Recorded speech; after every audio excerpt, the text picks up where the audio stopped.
It's a people, it's a community, it's a life, it's a heart, it's a spirit. Thank you. Parents of gay children say, I want my son, my gay son, to have the same opportunity to come to me and say, hey, Dad, I'm getting married, as my non-gay son or my non-gay daughter. The heck would you want a picture of a tattoo of $1,000 on your penis for? You might just need to satisfy yourself sexually alone at that point. Do I regret it? Not one bit. Did I think that I would actually take it the next step and do it again? And what goes into their life, how they handle it. There are 12 houses, and each one of those houses has a particular function. Look into yourself, think about it, and just be whoever it is that speaks to you.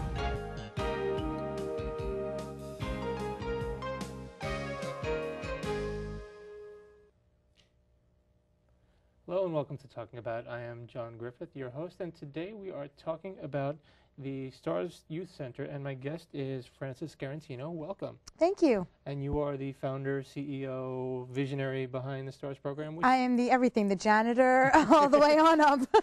Okay, well, S.T.A.R.S is an acronym. Mm-hmm. What does S.T.A.R.S stand for? It stands for Striving to Achieve and Reach Success. Okay, and where did the origins of the organization come from? Well, we started off by thinking about having a youth center in the area. There was no place for youth just to congregate, have a safe place, a safe environment to be, and just to kind of hang out rather than the street corner. My brother was very young at that age. We were 9 years apart, so him and his friends would talk about it. And I was like, that's a great idea. So together with a few other people in the neighborhood, a few involved people in the neighborhood, we met in my mother's dining room, okay. And we talked about putting something together and incorporating it, and we're incorporated as a not-for-profit, and that's where we started, and we found a location, and we've grown from there. Okay, and what age range of young people do you serve? We service children from the ages of 4 all the way on to 21. Okay, so that's a big age range. That's yes. a big age range. Well, your facility, you have 2 floors of facility? Yes, we do. The ground floor is a large open space. Okay. There's a wooden floor and there's mirrors on the walls, so we can have dance classes there. We have cheerleading classes there as well. But we use the space for so many different things. Sometimes we have mommy and me classes for little okay. ones, and we have dances in there. And different parties, and upstairs we have a computer room. We also have a kitchen area, and in the kitchen area we do our arts and crafts. My office is upstairs as well, and a storage room. Okay, so that's a wide variety of things. Are all things that go on co-ed, or are there some yes. specific male projects and specific female-oriented activities? All the programs are co-ed except for Girl Talk. Girl Talk is a program that we used to have on Friday evenings, and it's something that the girls could just get together and just talk about things that affected females. All the other programs are co-ed, although we don't have too many guys in the cheerleading class, but they're welcome to they're welcome to join. Okay.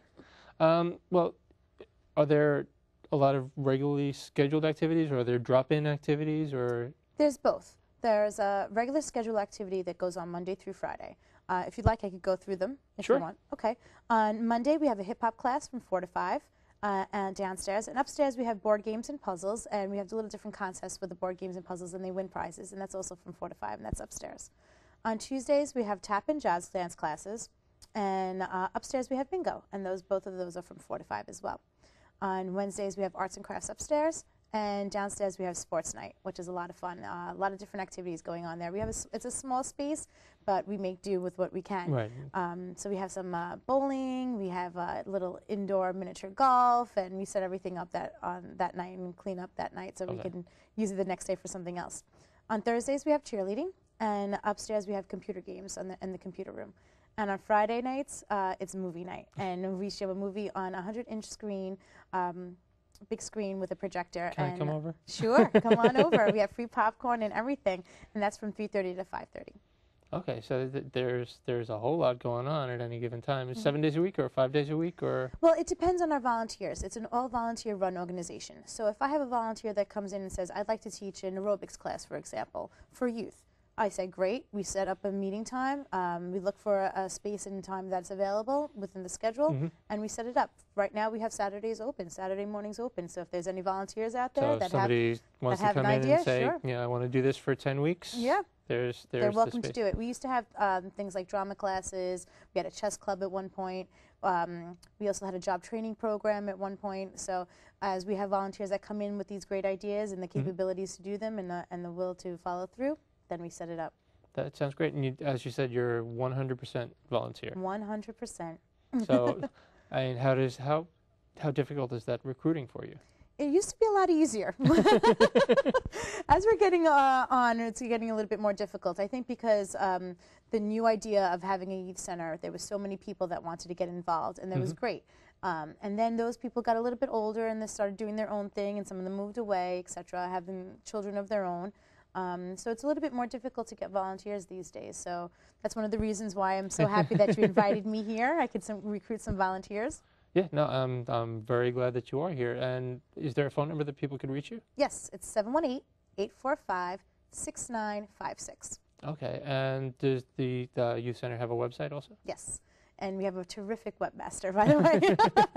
He's fantastic. And the website is www.starsyouthcenter.com. Okay, and there is a link to that on our webpage, and we'll get that up there. Our webpage is www.talkingabout.info. If you're watching this, you're probably there right now. So that's good to know. And just look toward the bottom of the page, and there'll be a link to the youth center. And I'll put the phone number there also, if that's okay with you. Sure. Okay, so is there any one particular message that you'd like to definitely get out there? I just want to let people know that we're there, and to call if they have questions or go onto the website. We welcome questions and concerns and volunteers, and we're donations. very open. And donations. And donations. That's an excellent point. I'm so glad you brought that up. Yes, we strive on donations, obviously, and we do get some funding from different elected officials. We do get some discretionary funds, but the donations is what really helps us. All of this is at starsyouthcenter.com. STARSYouthCenter.com, yep. Okay. Well, thank you for sitting with me for these few minutes. Thank you.